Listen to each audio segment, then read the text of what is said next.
एक बार पुनः स्वागत है मित्रों हमारे यूट्यूब चैनल सार्थक सिविल विजन में, जहां हम इस समय एक गेम चेंजर सीरीज़ देख रहे हैं यूपी ट्रिपल एससी के लिए। और जिसमें हम पीवाईक्यू देख रहे हैं, साथ साथ इनके प्रश्नों को देख रहे हैं, साथ साथ जो प्रश्न के अन्य भी विकल्प हैं उनकी व्याख्या हम देख रहे हैं। ये बहुत ही इम्पॉर्टेंट सेगमेंट है जो आपकी परीक्षा के लिए बहुत उपयोगी होगा। हमने प्रयास ये किया है कि आपको लगभग लगभग चीज़ें यहाँ से क्लियर हो जाए। जैसा कि आप देख रहे हैं, ये एक गेम चेंजर सीरीज है और ये अगर आप अच्छे से देखते हैं तो निश्चित रूप से इस पीवाईक्यू से तो आपको प्रश्न मिलेंगे ही मिलेंगे, डायरेक्ट जो मिलेंगे।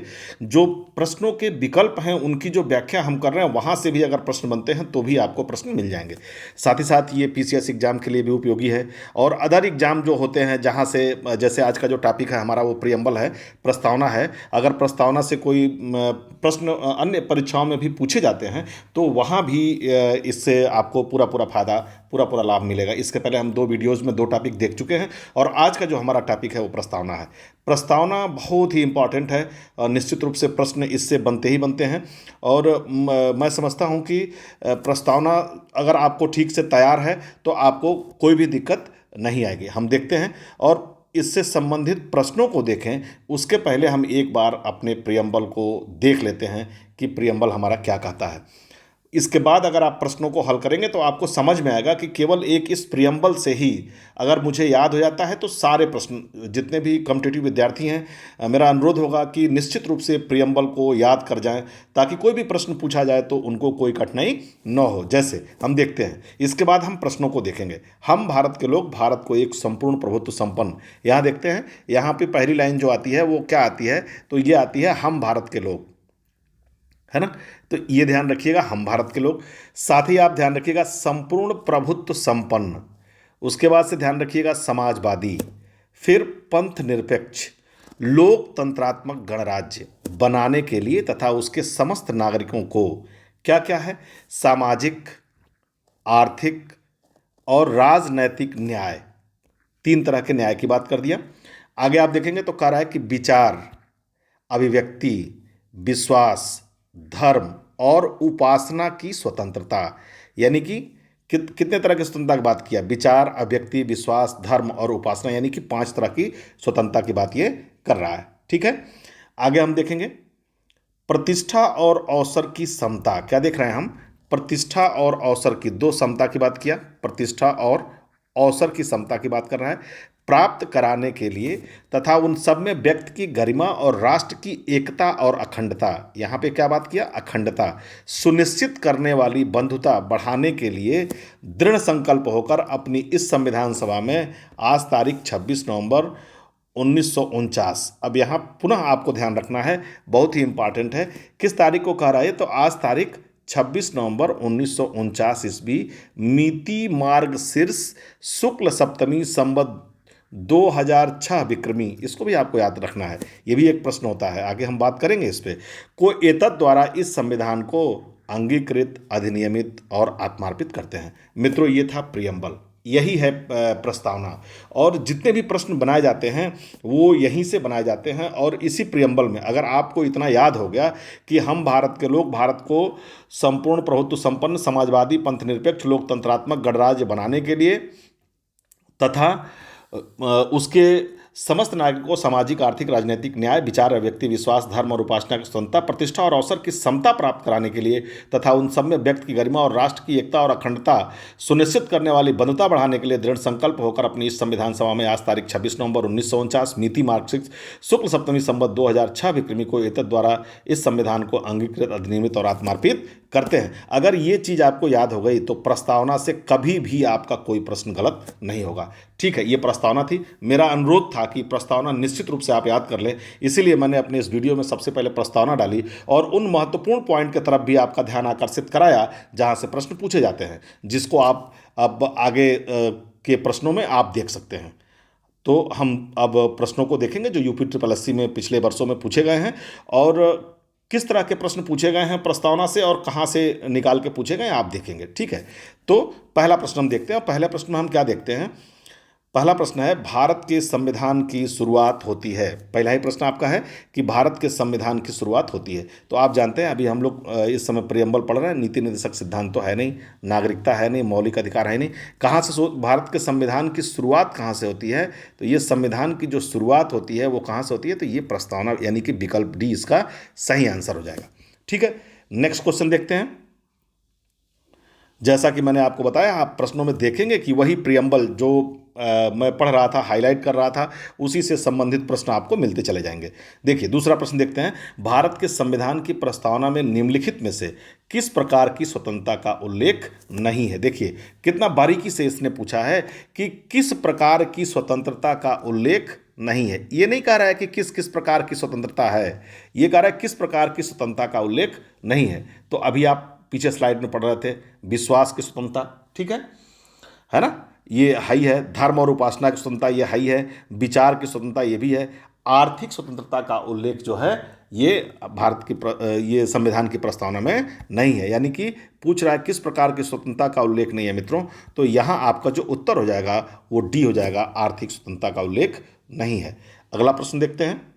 अगला प्रश्न में कह रहा है कि भारतीय संविधान में सामाजिक समानता का अर्थ है। अब थोड़ा सा ये डीप में जा रहा है और आपसे जानना चाह रहा है कि सामाजिक समानता का अर्थ आप समझते हैं या नहीं समझते हैं। क्या पूछ रहा है ये? सामाजिक समानता का अर्थ पूछ रहा है ये। ठीक है, सामाजिक समानता का क्या अर्थ है?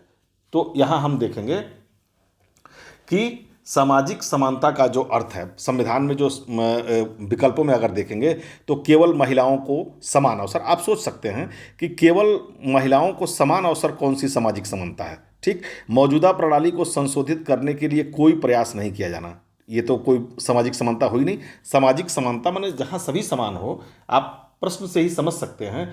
तो इसमें इस तरह की बात अगर होती है कि मौजूदा प्रणाली में को संशोधित करने का प्रयास न हो, विकल्प से मैच ही नहीं करता, इसको काट के अलग कर देंगे आप।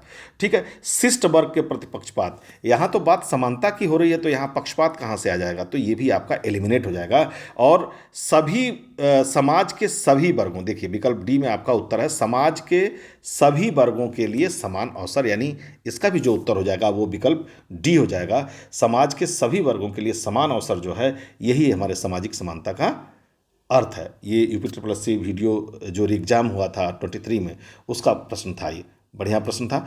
अगला हम प्रश्न देखेंगे। अगला प्रश्न हमसे क्या पूछा गया है? तो अगला हमसे ये पूछ लिया गया है 13 दिसंबर 1946 को संविधान सभा में उद्देश्य प्रस्ताव, ये प्रियम्बल से ही रिलेटेड है लेकिन जो प्रियम्बल में लिखा हुआ है उससे थोड़ा अलग है।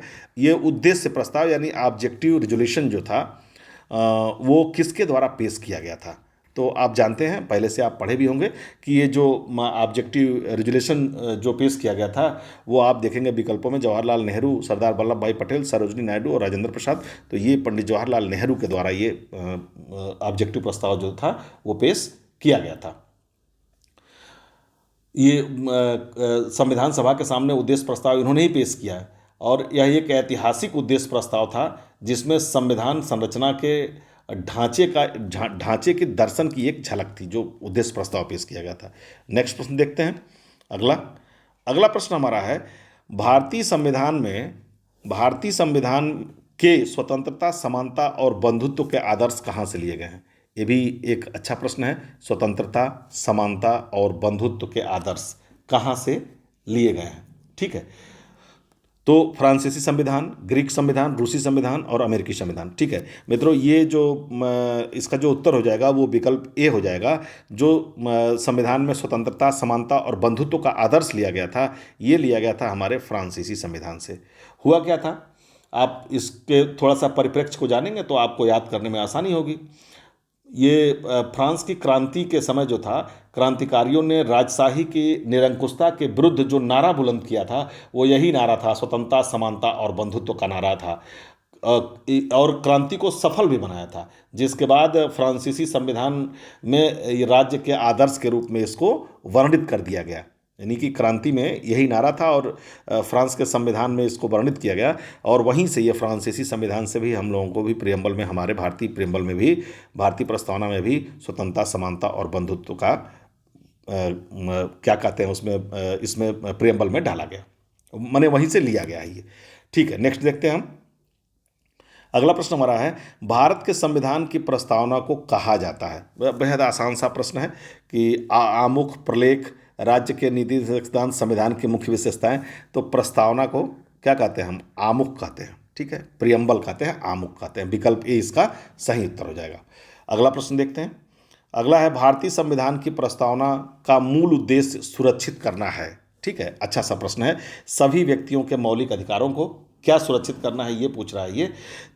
भारत के नागरिकों के मौलिक कर्तव्यों को, या सरकारी कर्मचारियों की सेवा की सुरक्षा को, या व्यक्ति की गरिमा और राष्ट्र की एकता और अखंडता को। तो आप प्रियम्बल जब पढ़ रहे थे तो उसमें क्या पढ़े थे?